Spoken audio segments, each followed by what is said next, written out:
تازه افغان طالبانو د افغانستان او پاکستان ترمنځ غځول شوی اغزن تار راټول کړ.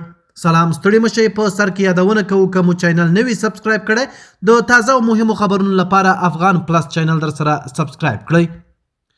د افغانستان او پاکستان ترمنځ د وروستیو نښتو او هوایي بریدونو په دوام طالب ځواکونو اعلان کړی چې د سرحدي سیمو په یو شمېر برخو کې د پاکستان لخوا غځول شوی اغزن تار راټول کړی او د سرحدي وضعیت د کنټرول لپاره اقدامات کړي دي. د راپورونو له مخې دا اقدام په ځانګړي ډول د ننګرهار د ګوشتې ولسوالۍ او د پکتیکا د ګومل ولسوالۍ په سرحدي سیمو کې ترسره شوی دی او یا تارونه یې له سیمې څخه لرې کړي دي. دغه اقدام داسې مهال ترسره کیږي چې په وروستیو ورځو کې د سرحدي نښتو او هوایي بریدونو د سیمې وضعیت لا حساس کړی دی او د اسلامي امارت ویان ذبیح الله مجاهد مخکې ویلي و چې په ډیریو سیمو کې ملکي ځایونه د بریدونو هدف ګرځېدلي دي. هغه ادعا چې د سیمې د امنیتي وضعیت په اړه یې اندېښنې زیاتې کړي دي.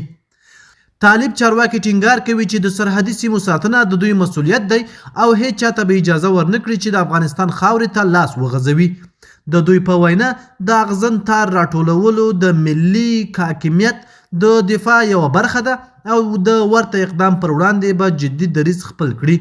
په همدې حال کې د سرحدي سیمو اوسیدونکي وایي چې وروستي تحولات، نښتې او د تاوتریخوالي زیاتوالی د خلکو پر ورځني ژوند منفي اغیز کړی دی. دوی اندېښنه ښیي چې که وضعیت همداسې دوام وکړي نو د سیمې امنیت به نور هم زیانمن شي.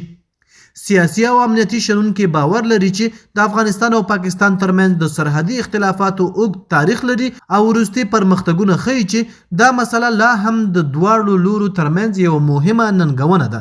د دوی په اند د دې ستونزې د حل لپاره دوامداره سیاسي خبرې او ډیپلوماټیکې هڅې اړینې دي څو د تاوتریخوالي د پراخېدو مخه ونیول شي. د نن ورځې خبر تر همدې ځایه و.